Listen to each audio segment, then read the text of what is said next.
Well, good morning. Welcome to Daily Focus. I had a great breakfast this morning with a bunch of people from our church on the first Tuesday of the month. We all get together at a restaurant, whoever can, just have a great time of fellowship as friends and co laborers in the work that God has done here at Faith.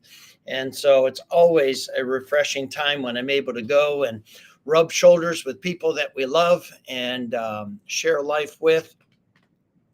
And it's always good to eat. And so I am so thankful for the church that God has established here and given me the privilege to pastor. It is a great group of people. Well, today we're still in the life of David, and we found that God chose him to be the next king of Israel. Uh, Jesse, his father, says, take some cheese and bread to your brothers who are on the battlefield, facing in a standoff with the Philistines. And as David arrives, a very familiar story, maybe one of the most familiar stories in all of the Bible, David and Goliath.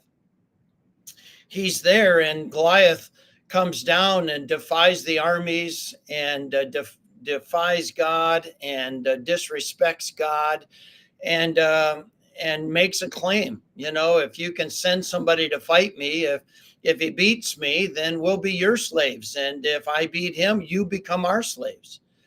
And as soon as he starts hollering, everybody in the Israel army hides. And David's like, whoa, whoa, whoa, what happens to the person who closes Big Mouth's mouth? And that's the Berlin translation. But anyway, he's like, why are we letting him talk about God that way? Why are we letting him talk to us that way? Do we not know who's on our side? And do we not know what he is insinuating? He's saying he is stronger than God, that the Philistines people. And Eliab says, oh, I know what you're here for. You're here because you're just naughty. You're just nosy. You're a nobody. Who did you leave those few sheep with? But David just looks back and says, what have I done? Is there not a cause? And so when we look at 1 Samuel 17:29, we are reminded that when it comes to life, there is a calling. There is a cause. God has called us to embrace the cause, but do it for his glory. And so David is simply saying, I don't need anything. I don't want anything from man, from King Saul, from the army. I don't want anything except them to understand the power of God. I want them to know the power of God.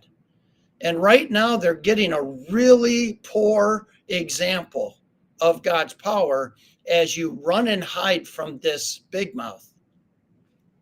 So he goes to Saul, you know the story. He's like, oh, I'm going to go fight him. And Saul's like, you can't. Well, why did God call David? Well, I think one of the reasons he called David is because David couldn't. David was just being a vessel. David didn't think he could. David didn't think he was a good enough warrior to defeat Goliath. He didn't even think he was good enough with his sling to defeat Goliath. But he wasn't going in his own ability. He wasn't going in his own expertise. He wasn't relying on himself to win.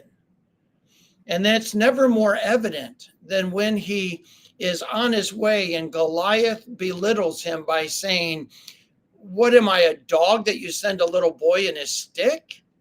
I will feed him to the birds. And David says to Goliath, you come to me with a sword and a spear, but I'm coming to you in the name of the Lord God whom you have defied. I'm not coming to you with a stick. I'm not coming to you with a slingshot. I'm not coming to you with just 5 smooth stones.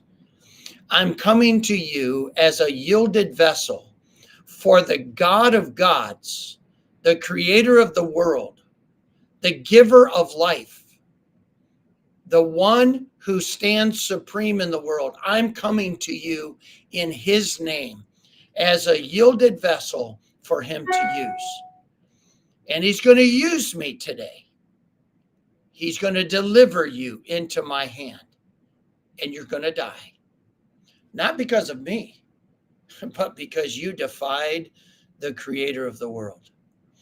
And I'm here representing him. Can I just tell you, God has left us to represent him and his power. We hijack opportunities to draw attention to ourselves. We want people to see our experience. We want people to see our education. We want people to be wowed by our expertise. And can I tell you, it's never going to be about you. It's never going to be about me. It never has. It never will. We are left here so people see the power of God. Is there not a cost? Is it not worth it to just live every day letting people see the power of God? That is our calling. That is our cause. May we embrace it today. I hope you have a great day. I'll look forward to seeing you again